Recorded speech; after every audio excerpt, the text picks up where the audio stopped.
Run.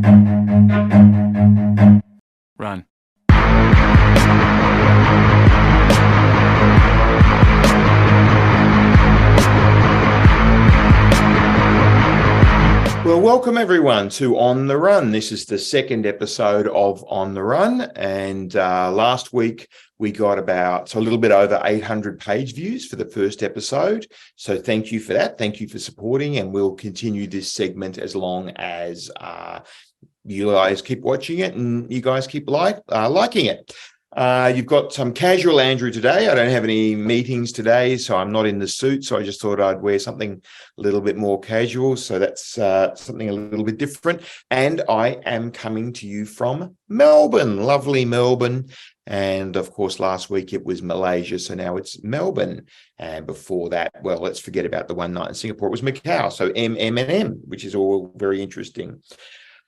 And another M, next week I will be going to Manila, of course, for the Power 50 to get ready for the Power 50 on November the 4th, which is at City of Dreams, Manila. The first time in the 15-year history of the Power 50 that the event's been held outside of Macau. And we are judging, we're just finalizing the judging now and the judging panel. And the room is looking very full. We've had great support for the event in Manila, which is fantastic because we didn't know how it was going to go. But the room's currently sitting at 75% full. I believe this time next week will be over 90% full. And it will hopefully sell out as it normally does each year. So if you are thinking of coming to the Power 50, please get in quick and contact IAG, contact Jades, and visit the website at iagpower50.com. Yes, it has its own website. And thanks, of course, to all the sponsors and supporters. So COD Manila, the venue sponsor, the Welcome Cocktail sponsor, Bloomberry and Solaire. They have been sponsoring the Welcome Cocktails for many years. So thank you for your support, Mr. Razon and Mr. Arasi. Who else have we got listed down here? Of course, Bobadilla. So thank you, Laranja, for being the entertainment sponsor. Our platinum sponsors are Angel, Aristocrat, IGT, and Light and Wonder. And at the moment, we have so far 3 gold sponsors. We have Han Casino Resort. Mr. Han, of course, was on the cover of the September issue of IAG. And there was a big article about his resort there up in Clark in the Philippines. And we have Mega Fortress, of course, Olivia Lee over there in Malaysia. They do security seals for the gaming industry, and Macau Slots. Thank you, Stephen Ho. Macau Slot, a great supporter of IAG, and we're very, very grateful for that. Something a little bit unusual this week. Yesterday, your time, you should be watching this on Friday. Well, this should be published on Friday morning. I'm recording it on Thursday. We published a supplement to the October issue of IAG. The first time we've done that, to publish a supplement to a monthly issue. And that supplement is a full issue, like a whole other issue of IAG, all about Melco's corporate responsibility, their CSR efforts. And we're very, very happy with that. We've been working with Melco on that for quite some time. So that went out to the full IAG breakfast briefing list. So you should have received that, assuming that you're on the breakfast briefing list. If you're not, go to asgam.com, our website, and click on subscribe in the top left-hand corner. So yeah, thank you, Melco. That was great to work with you on that. And if any other companies want to do a supplement like that, we'd be happy to talk to you. Let's see, what else do I have on the rundown? The rundown should be here somewhere. What's next on the rundown? Mad 13, of course. Macau Tower coming up soon. So please reply and to that and join the event. If you have received an invitation, please RSVP. Jadeson will be there running the show. I will video in for a few minutes. So I won't video in for too long and bore you, but I'll definitely come in for a few minutes. And thank you to the team at Macau Tower for supporting us with that. It's going to be a great event. And get there and try and win the major prize. There's a prize, a full package bungee jump, courtesy of Sky Park Global. So thank you so much to them for giving us a bungee jump to give away to the Mad 13 attendees. Right, on to the news wrap for the week. So it's been a big week of news, actually. Alex Yemenigian of Oshidori has resigned, showing, I guess, that Oshidori's ambitions in Nagasaki are well and truly over. I guess they acknowledge that Casinos Austria, rightly or wrongly, they would think wrongly, and they wouldn't be the only one, have won the gig. Haven't heard much from Casinos Austria at all since then. In fact, we've heard almost nothing. If anyone from Casinos Austria would like to reach out to us, we'd love to speak to you. Let's see how the Nagasaki one goes. I think the Osaka one in Japan is a done deal with MGM. And congratulations to Ed Bowers on sticking with that and pushing it through for many, many years. Nagasaki, I'm not so sure the numbers add up there, but anyway, let's move on. So Alvin Chow departs Yeah. Well, Yeah is, of course, the new name for the previous Sun Entertainment. So Sun City's entertainment arm, Alvin Chow has sold his shares in that entity, and I think this just merely reflects the continuing ongoing implosion, decline, whatever you want to call it, of Sun City. I mean, I think that business is well and truly over. Of course, Mr. Chow's in court at the moment, facing some very serious charges and potentially a long prison sentence. So I think his shares in Yeah are probably the least of his problems. SJM, shifting power at SJM. We published an interesting story on Wednesday, written by Ben Blaschke and Piers Chan of IAG, about the shifting power from Angela Leung to Daisy Ho. And it was announced recently that Daisy Ho would be the new local managing director, local shareholder, 15% under the new Macau gaming law. And that was Angela Leung on the concessionaire entity. She transferred her 10% to Daisy, and Daisy picked up another 5% from the parent entity, the listed company, so that she's in compliance in the tender process and has 15% of the company.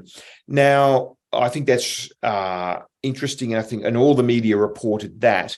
But what they didn't report, and what only IAG reported, was a little bit of colour on more detail with SJM Resorts within the board, movement within the board, and particularly the strength of the Fock family. I think they now have 3 seats on the board, and departure of Angela Leung's son. I think it's pretty clear that the power at SJM is moving away from Angela and towards Pansy and Daisy. Of course, Pansy is MGM, not SJM, but the shareholdings are there, speak for themselves. Daisy is the chairman, and good luck to them. And I think that's quite interesting to see what's happening there. So SJM, please do, if you didn't read that story by Ben and Piers, please jump on asgam.com, click on newsfeed, scroll back to Wednesday, and you'll find that story quite interesting, opinion piece, analysis piece beyond the news, which IAG does a lot of. We report the news, but not only do we do that, we provide opinion and analysis on what that news is. Next on the rundown here, Kazuo Okada, new spokesman. Well, that's interesting. He appointed this kind of celebrity lawyer spokesman. So does he have another card up his sleeve, another trick to roll out? Let's see, in the whole Okada Manila saga. But it seems at the moment that Byron Yip and the TRLEI guys are back in control, and that's how it has been. And to us, it kind of feels like that's how it should be, but Mr. Okada would disagree with that. So let's see what happens there. More big news. Next on the rundown, George Tanazijevic has departed MBS. Wow, what a big move. George has been there for 20 years, I guess, and was there right from the beginning and helped Mr. Adelson, Sheldon Adelson, to get the license in Singapore in the first place, dealt with the government. And of course, he comes from a real estate background, and he's going to a new position in real estate in Saudi Arabia. So we wish him well. And yes, that will mean that Paul Town, I guess, will have a little bit more power influence at MBS. We wish him well, noting, of course, that Grant Chum has a role there as well as in Macau now.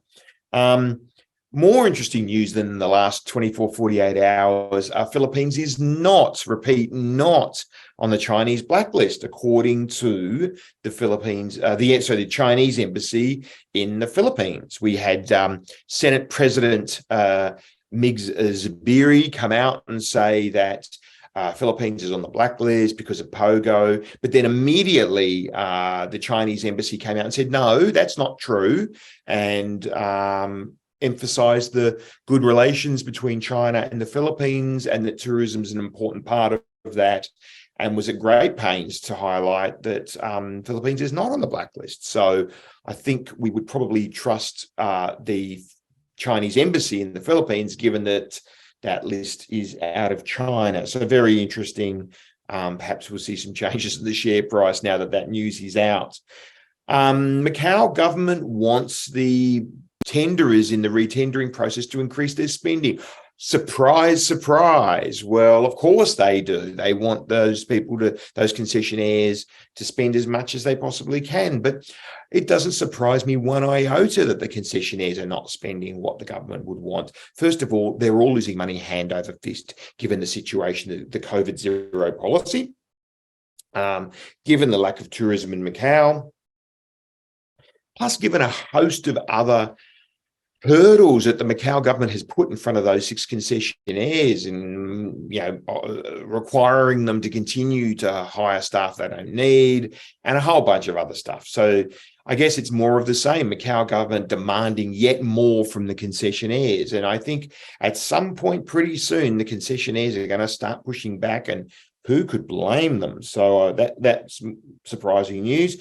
Where's the rundowns here? Next, Crown Perth. Well, no one's surprised that they got a monitor appointed. I mean, it's happened in Melbourne, it's happened in Sydney.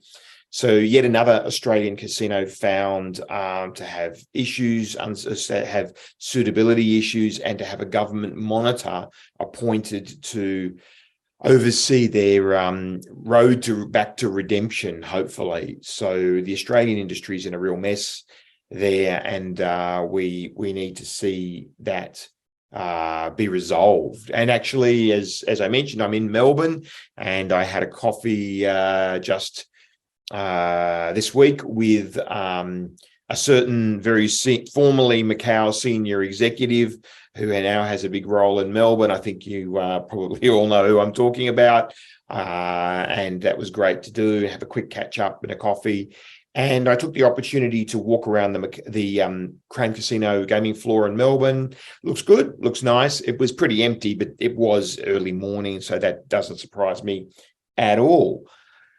Story we published today, Aristocrat now has a brand name for its real money gaming online business. It's Anaxi. I hope I'm getting that right. ANAXI. This just goes to show that online gaming, look, it's a big part of the industry now. And I think, it's getting harder and harder to ignore. And I think the offline and the online gaming worlds are eventually going to converge around the world. Probably Asia last to do that, because, of course, there's a lot of pushback in Asia on online, other than in the Philippines, of course. So congratulations to Aristocrats, and let's hear more from Anaxi. I think it's Anaxi. Okay, what's next on the rundown here? Oh, yes, Steve Wynn. Surprise, surprise. He's not a Chinese spy, apparently. Well, I think we all knew that Steve Wynn was not a Chinese spy. But the Department of Justice in the US had mounted a civil action against him, trying to get him to register as an agent of the Chinese government, or that he said he was an agent or something like that. And that's been dismissed in court. Doesn't surprise me at all. I mean, he might have passed a message on or something like that, but it hardly makes him an agent.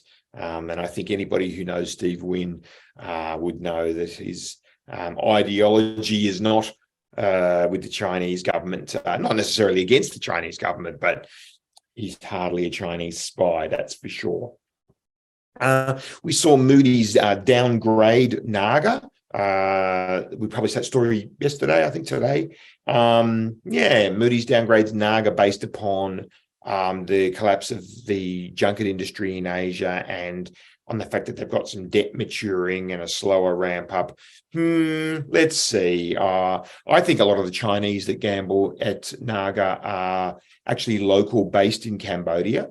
Local, they're Chinese ethnicity, but they might be running businesses in Cambodia and so forth. I think Naga's got a great property there in Phnom Penh. I think it's well organized. Naga 3 will eventually get there. They've stood the test of time. They've been there for many decades, and they've got a great little business, and they've got a monopoly for the center of Cambodia anyway, and certainly for Phnom Penh. And let's see how that plays out. I think Naga's entertainment's Robert Cook is finally on the job, starts work on Monday, apparently. And that is as a result of passing probity with the Queensland regulator. So good luck to him. As I mentioned before, Australia is in a bit of a mess and Star needs a lot of work, and it needs to repair its image with the government and with the people of New South Wales and Queensland. And Robert Cook has quite a job ahead of him, and good luck to him. And if any of the guys in Star want to reach out to us and have a chat about that, maybe do a story or something, that'd be great. I think Australia is really interesting at the moment, and we'll be covering Australia a lot at IAG over the next 12 months. All right, well, that's the end of the rundown. That's the end of On the Run for this week.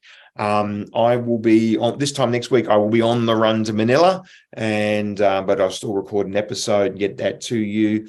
And I hope you can make it to the Power 50 if you possibly can. As I say, it's filling up. Get in touch with Jason if need be, and we will see you next week for On the Run episode 3. Bye for now. Have a great week. Run.